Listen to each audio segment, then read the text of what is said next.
Hey, what's going on, everybody? This is Ace and I'm back with another reaction video. Here we go.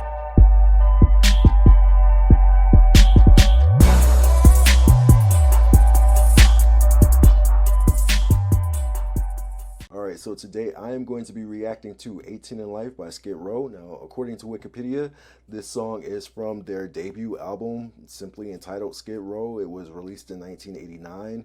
This was the album's second single. So yeah, let's get into it and see what this is going to be about.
All right, let's pause for a minute. So that opening guitar riff was somber yet eerie and really kind of let you know that this is going to be very dark rooted. I like the subtle intro, how it really kind of wastes no time going from 0 to 60 and just quickly transitions to the full song. And I think it's interesting how he fell out of that window and didn't have so much as a scratch on him. But let's keep going.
All right, 18 in Life. Let me get into what I think the song is about. So, on the surface, the song initially seems like a hard knock coming of age tale about an 18-year-old who is suddenly thrust into an adulthood that he's not prepared for, like a more roughneck version of Bon Jovi's Living on a Prayer or any John Mellencamp song.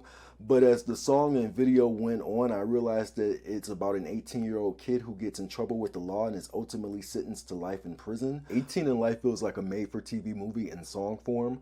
Again, I like how the song begins subtly, but after about 30 seconds, it abruptly transitions into its full self. Lyrically, the song is stunning and expressly captures its dark subject matter. The riveting verses are very sobering and do a good job of laying out how this young man's life just goes wrong. The chorus is infectious, packs a punch, and really gets stuck in your head. While it's constructed in the formula of a 1980s power ballad, it's not a dismissible relic of its time. The production is fire. It really sucks you into its energy and makes you long for the moment that it was created in. The aggressive instrumentation is perfect. I love the very crisp and booming drums. The loud assortment of rhythm, bass, electric, and acoustic guitars all blend together perfectly and gives the song an insanely defining mood. What else? The vocals of the frontman are explosive and his tone and range are just impressive.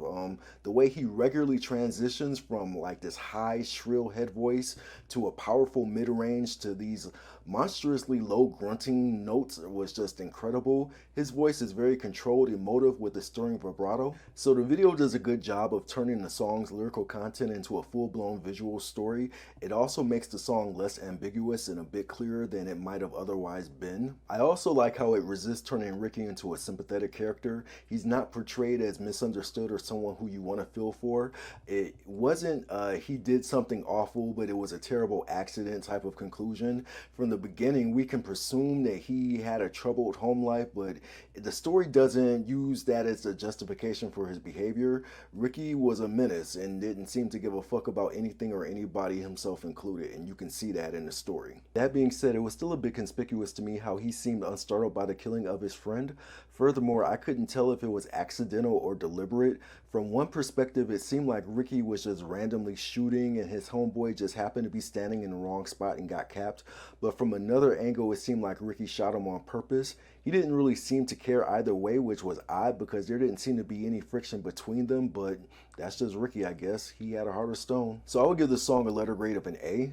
The song is very chilling with a strong narrative. It deviates from the more typical subjects of love and longing that tended to define most power ballads of that time, instead going for a hard-living coming-of-age tale of violence and crime. For such a dark, intense, and menacing song, however, it oddly manages to be pop accessible and has a quality to it that feels somewhat anthemic. And on a side note, Ricky would now be 51. I wonder if he's still in prison. So I would give the video a letter grade of an A as well. The video is gripping and very surreal. It portrays Ricky as a hard-living antagonist who acted and lived tough, and how his stubborn, naive adolescent delinquency got him a life sentence before his having had a chance to grow out of his reckless phase. It's ultimately a cautionary tale about how one stupid episode can forever fuck up your life. That said, it does indulge in a number of 1980s rock music video cliches. You have the rebellious and defiant long-haired suburban teen in ripped jeans doing flagrantly stupid things without care or caution. The tension tends to be melodramatic, and the quasi slow motion sequences here and there were a bit dated. What else? I also think that the concert sequences were out of place. For most of the video, it cuts back and forth from Ricky's story to the band playing in front of a subtle, dark background. Then all of a sudden, they're in concert.